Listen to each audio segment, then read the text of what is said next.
Brian De Palma, the man who invented cinema's most twisted obsession. Brian De Palma, the name whispers, suspense, but screams, "What the hell did I just watch?" If you're unfamiliar, De Palma is like the mad scientist of cinema who hated subtlety, adored violence, and had a mysterious obsession with mirrors. He's the director who took Hitchcock's brilliance, turned it up to 11, and then smashed the volume button over his knee. But don't let that fool you.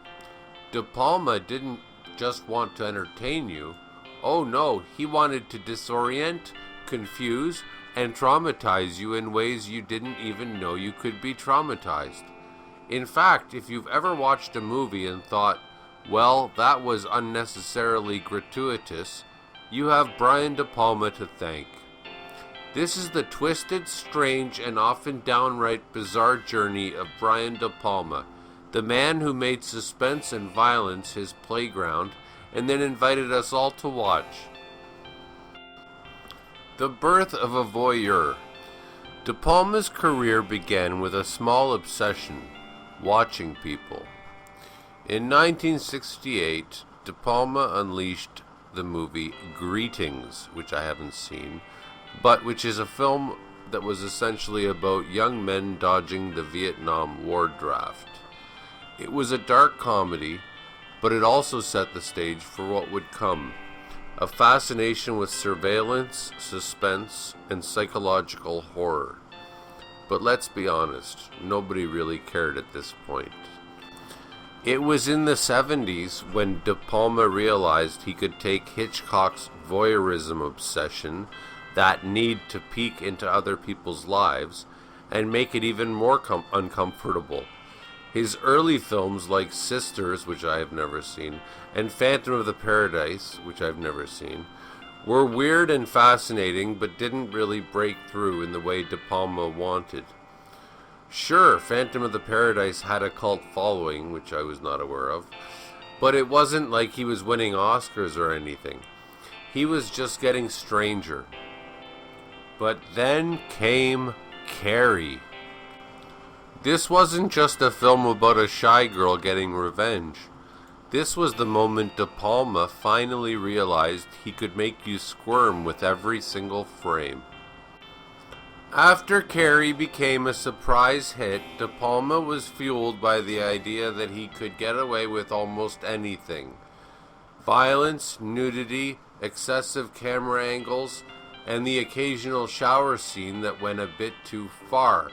His next film, The Fury, from 1978, which I have not seen, was essentially a sequel to Carrie without the same success. Power of telekinesis? Check. Over-the-top explosions and blood? Of course. But it wasn't Carrie. It was like a flawed attempt to make psychic powers seem like a cool superhero origin story. But it was still too weird for mass audiences. More obscurity.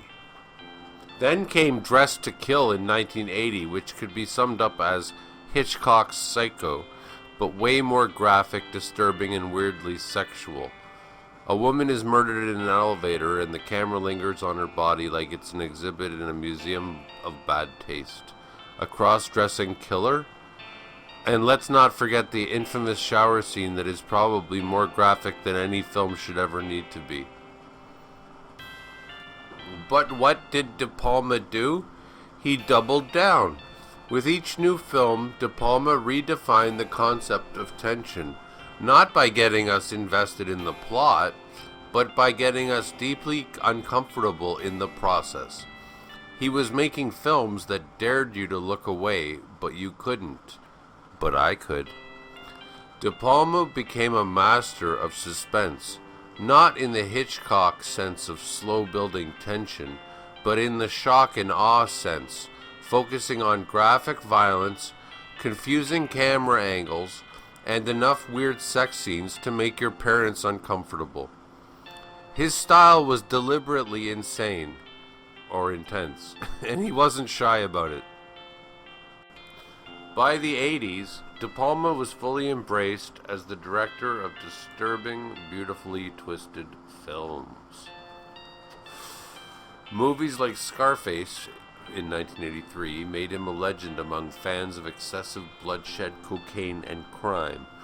I'd like to say, though, about Scarface, I think the majority of viewers do not understand the moral of the story, and I will lay it out right now. Oliver Stone wrote the screenplay for Scarface, and I think the important moral of the story, I love stories, the moral of the story is that you can't be Scarface if you've got even the tiniest semblance of a heart. Tony Montana was moving up in the world and he kept succeeding, except at the climax when he refused to kill a child. And that was the beginning of his downfall. The moral of the story was, if you think that you want to be a badass and an evil psychopath, you have to go all the way. And Tony Montana, he showed a heart, and that destroyed him. I find it absolutely sickening how all these hip-hop artists, give me a break, adore the movie. Every one of them, their favorite movie is Scarface, and they don't even know what the hell it's about. Scarface was the go-to movie for anyone trying to understand how to screw up their life. It was a movie that was so shamelessly over the top that you were left wondering, how does this man still have a career? And yet, De Palma's obsession with excess, violence, and paranoia seemed to speak to the very core of 80s excess. He had this magical ability to make even a character's descent into madness feel incredibly stylish and visually overwhelming. But here is the twist. His films started to feel like parody, even when they were meant to be serious. Body Double, for example, 1984, a film that mixes voyeurism, softcore porn, and a really bad slasher plot. But De Palma still somehow tried to act like it was a serious thriller. At this point, his films had become such a combination of uncomfortable eroticism and twisted horror that it was hard to know whether De Palma was a true cinematic genius. Actually, it wasn't hard to know, or just a man who should never have been allowed near a camera in the first place. But that didn't stop him. In fucking 1987, he made The Untouchables, which was a crime drama that somehow became his only truly mainstream success, and probably the closest thing to a real Hollywood film that De Palma would ever make again. But of course, it still had his signature stamp of excessive violence and tension. This was a great movie, in my opinion, in terms of how great a movie can be. I don't know how to say his name. The composer, Morricone. Ennio Morricone wrote the music, which was like the best music ever. And there was a classic scene that he took, I think he took it from some movie called Potemkin, Battleship Potemkin. I don't know, about like a little baby carriage falling down the stairs. This movie was like as good of a movie as a movie can be. Which does not say much, but I mean, this is the best that movies get. The Untouchables. If you haven't watched it, you should watch it. The fall of De Palma, the director who got lost in his own mirage. By the 90s, De Palma had officially entered the "I'm kind of a joke, but I still make weird shit anyways" phase of his career. I remember seeing Raising Cain in the theaters, starring John Lithgow, and it was pretty good. It was creepy and everything, and John Lithgow was wearing a dress at the end of the movie, kind of a nod to Psycho, I suppose. In Carlito's Way, which I didn't think much of, but I watched a documentary about Brian De Palma, where he basically says, not basically, he does say that this was the most perfect movie he ever made. And it didn't do well, but he can't think of how he could have done it any better. And I can relate to that, because as a wannabe artist myself, I often wonder, like, am I out of touch? I can do something that I think is perfect, a perfect work of art, and nobody has any interest in it. Oh, I didn't know this. So he made the Mission Impossible in 1996, which showed that De Palma still had style, but it was also clear that he was far more interested in cool shots than in building coherent plots. He continued to make films throughout the 2000s like Femme Fatale, I've never seen this crap, and The Black Dahlia, I don't know, maybe it's good.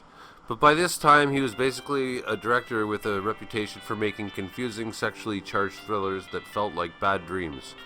It was like watching a once great artist dabbling in bizarre, poorly executed ideas, as if his obsession with mirrors, voyeurism, and violence became self-parody. What happened? Did the once great Brian De Palma just lose his mind? Or did he simply get too comfortable in his own twisted playground and forgot how to get out? Probably a little bit of both. So what do we take from Brian De Palma's career? Well, he redefined the thriller by turning voyeurism, violence, and confusion into art. He made some of the most disturbing stylized films ever seen in Hollywood. He screamed at the world saying, "I don't care if you understand this, I just want you to feel something." And maybe that's the most beautifully nihilistic thing a filmmaker could do. Brian De Palma's legacy is like a mirror. It's distorted, confused, and makes you question if you even want to look. But whatever you do, don't watch double at your parents' house. And definitely subscribe, because this is pissing me off. I make better videos than 99% of everything on YouTube. So you should subscribe, you awful human being.